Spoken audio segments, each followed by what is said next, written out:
হযরত মুনতাজউদ্দিন আউলিয়ার দরবারে আমি এসেছি, আমাকে এনেছে ওনারা।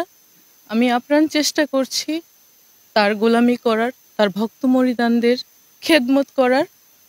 আমার স্বামীর হুকুম ব্যতীত আমি কোনো কাজ করার চেষ্টাও করি না। তবে এখানে তারা বাবা ছেলে মিলে একটা দ্বন্দ্ব জড়াইছে একটা জমি নিয়ে, সেটা আমি জানি না, কারণ আমি বউ, এই বাড়ির বউ।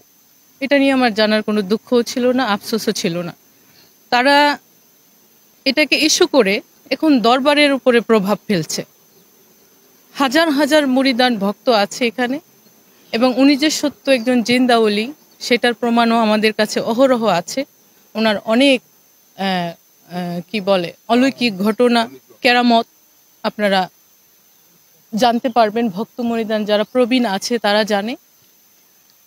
আমার ঘরে যায় ডাকাডাকি করতেছে, ঘরের উপরে ঢিল ছুটতেছে, আমাকে কেটে ফেলবে, কুপিয়ে ফেলবে, মেরে ফেলবে, আমার বাচ্চাকে মোটরসাইকেলের নিচে ফেলে মেরে ফেলবে। এবং সন্ত্রাসীরা তারা এই মাজারের ভিতরে 4-5টা মোটরসাইকেল নিয়ে আসে, আমাকে একটা আক্রমণ করার চেষ্টা করে। এটা কোনো সরকারি রাস্তা না, এটা দরবার শরীফ, একটা ফ্যামিলিগত পরিবার এখানে বাস করে। এরা এরকম শুরু করার পরে আমি একটা নিন্দা জানালাম যে আপনারা এদিক দিয়ে আসতে পারবেন না, এটা কোনো সরকারি রাস্তা না, আমার বাচ্চার খেলার জায়গা, এটা একটা দরবার শরীফ, এখানে 4-5টা 10টা মোটরসাইকেল নিয়ে শোডাউন দেওয়ার জায়গা না। আর আরেকটা লোক বলছে যে এখানে এটা ছিল না, ওইটা ছিল না, মদের আসর ছিল, এটা কখনোই ছিল না। ওই ব্যক্তিটাই এখানে জুয়ার আসর বসাইতো। তখন আমার স্বামী এটাকে প্রতিবাদ জানাইছে। প্রতিবাদ জানানোর পরে এরা কি করছে, এখানে আর ঢুকতে পারে না বিধায় সে কিন্তু জুয়ার কথাটা তুলছে যে এখানে জুয়ার আসর বসায়। আরেকজন ব্যক্তি যিনি বলছে যে আমার চাচা গান বাজনা ছিল না, এই ছিল না, সেই ছিল না।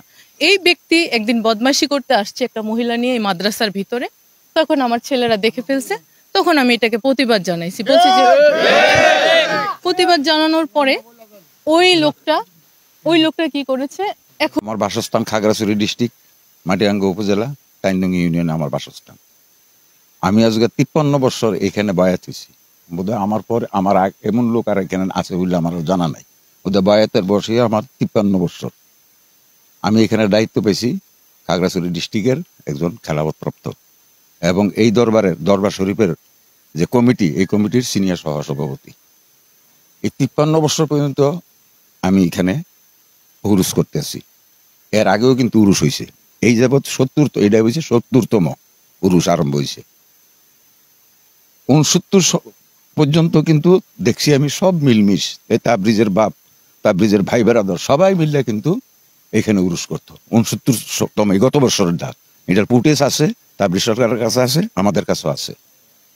ওই যে বলে গেছে হযরত মুনতাজউদ্দিন আউলিয়া জীবিত থাকাকালীন ওই দায়িত্ব দিছে কে, নুরদন আউলিয়ার দায়িত্ব পাইয়া উনি দায়িত্ব দিয়ে গেছে তাবরিজ সরকারকে। হ্যাঁ, যে ভাই আমি একটা বাগান তৈরি করছি, এটা দামি বাগান, এই বাগানটা তুমি রক্ষা করবা। আমার বাড়ি হইল আপনার কুমিল্লা ডিস্ট্রিক্ট মুরাদনগর থানায়, বাকরনগর। আমি এখানে আসছি আজকে 50 বছর। আমার নাম আব্দুল মালেক। 50 বছর, 45 বছর মাথায় গিয়া মনে করেন যে 5 বছর মাথায় গিয়ে আমি বয়াত হয়েছি, তাহলে আমার বয়াতের বয়স হলো 45 বছর। এইখানে এমন কোনো অনীতির কোনো কাজ দেখছি না আমি। এরকম একটা অলিয়া ছিল, এটা আমার কাছে বলার মতো না, বুঝছেন?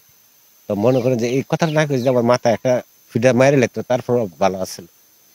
তাইলে এই দরবারের কাজগুলা যদি তাবলিগ সরকার না থাকতো, তাহলে আমরা কার পাশে দাঁড়াইলাম? একজনের তো একটা উসিলা আছে, উসিলের বিনিময়ে মনে করে যে ওনায় আমরা রক্ষা করে রাখছে। আমি তো আজকে প্রায় মনে করেন 30-35 বছর ধরে এখানে আছি, এই মাজারে দেখতে আছি, মসজিদে দেখতে আছি। আমি জানি, মনে প্রাণে জানি, এই মাহফিল আমরা করতেছি আজ 70 বছর মাহফিল করতেছি।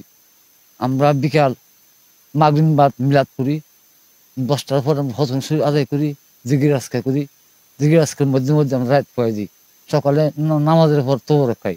এইভাবে আমরা মাহফিল চালিয়ে যাই। আজকে যে এই মাহফিলের মধ্যে মদ গাঁজা কইল, উনি আমার সঙ্গে, আমার মনে হয় 5 বছরের বড় উনি হবে। উনি যে বললো, উনি এত মুরব্বী লোক হইয়া এমন ডাইরেক্ট কেন বললো মদ গাঁজা চলে? উনিকে আনেন আমার সামনে উনি বলে যাক মদ গাছ কোন সময় হয়েছে উনি আমার সামনে বলে যাক চলে এই যে এরা একটা গাঁজা মদ এগুলা যেগুলা কথা কইছে এগুলা কথা একবারে মিথ্যা কথা। আজ পর্যন্ত আমরা দেখি নাই যে প্রতিবাদ করছে। উনিও বলতে পারতেন ওনার সামনে আসেন,